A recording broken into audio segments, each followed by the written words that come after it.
श्री आय नमस्तुभ्यम। जैसा कि आप सब जानते हैं कि अभी गुरुजी की कथा बैतूल मध्य प्रदेश में चल रही है। माँ ताप्ती शिव पुराण कथा का कल प्रथम दिन था। दोपहर 1 बजे से 4 बजे तक की कथा चल रही है, जिसमें गुरुजी ने आफताब और श्रद्धा को लेकर एक बहुत ही बड़ी और उचित बात बताई है, जिसे हर लड़की को जानना अति आवश्यक है। क्योंकि हर लड़की और हर महिलाएं अगर कहीं सेफ है तो केवल और केवल मायके में। और पिता और पुत्री को लेकर भी उन्होंने एक बहुत बड़ी बात बताई कि पिता और पुत्री का जो रिश्ता होता है वो सारे रिश्तों में सबसे मार्मिक और आत्मीय रिश्ता होता है, जिसे कहते हैं अंतर का रिश्ता। एक दूसरे के अंतर मन को अगर कोई समझ सकता है तो केवल एक पिता ही समझ सकता है अपनी पुत्री की बात को। तो अगर किसी भी लड़की या फिर कोई बेटी अपने ससुराल में टॉर्चर हो रही है या कहीं भी किसी के द्वारा भी टॉर्चर की जा रही है कोई बहन या बेटी, तो वो अपने पिता से बेशक सारी बातें शेयर करें।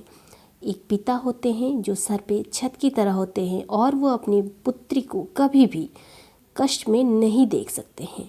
तो गुरुजी ने कहा कि अगर कोई अपने ससुराल में टॉर्चर हो रही है, पीड़ित हो रही है, तो वह अपने बाबुल के पास जाए और उन्हें अपने मन की बात ज़रूर कहे।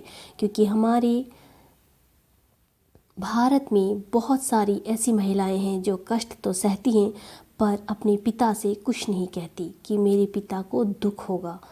पर वो ऐसा ना सोचे और अपने पिता को सारी सच्चाई बताए। अगर उनके पति उनसे मारपीट करते हैं, गंदा बर्ताव करते हैं, तो वो उन्हें अपने पिता को बताए। उनके पिता उन्हें समझाएंगे और आगे से ऐसा वो नहीं करेगा। इस तरह से वो अपना वैवाहिक जीवन सुखीपूर्वक जी सकेगी।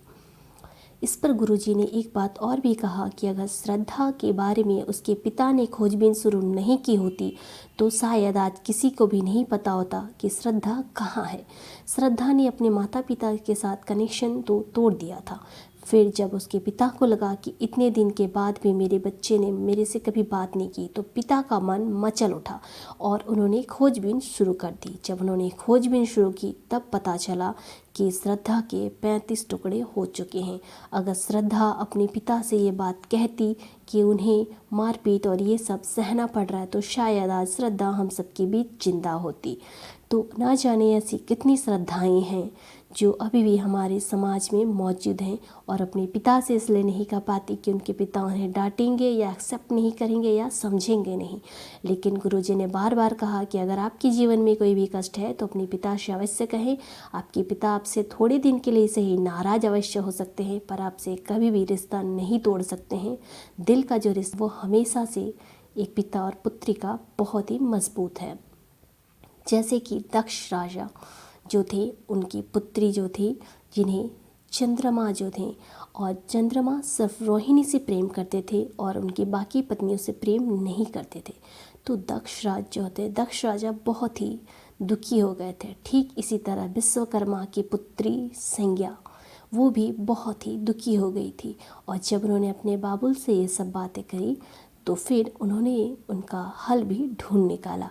तो सभी महिलाओं, सभी पुत्रियों, सभी बहन बेटियों से उन्होंने आग्रह किया कि अगर कभी भी कोई भी समस्याएं आन पड़ी, चाहे किसी भी चीज़ से रिलेटेड हो, स्टडी हो, फाइनेंशियल हो, या फिर ससुराल में मारपीट का सामना करना पड़ रहा हो, पति शराब पी कर मारपीट करते हैं, अच्छा बर्ताव नहीं करते हैं, तो आप अपने बाबुल को, अपने पिता को बेशक बताएं।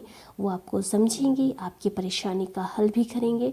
और भगवान भोलेनाथ जो है वो हम सबके पिता हैं, चाहे स्त्री हो या पुरुष हो या कोई छोटा सा बच्चा। अगर वो अपने पिता से कुछ कहेगा तो पिता अवश्य बात मानते हैं। और उस तरह हम सबके पिता जो हैं वो देवाधिदेव महादेव हैं।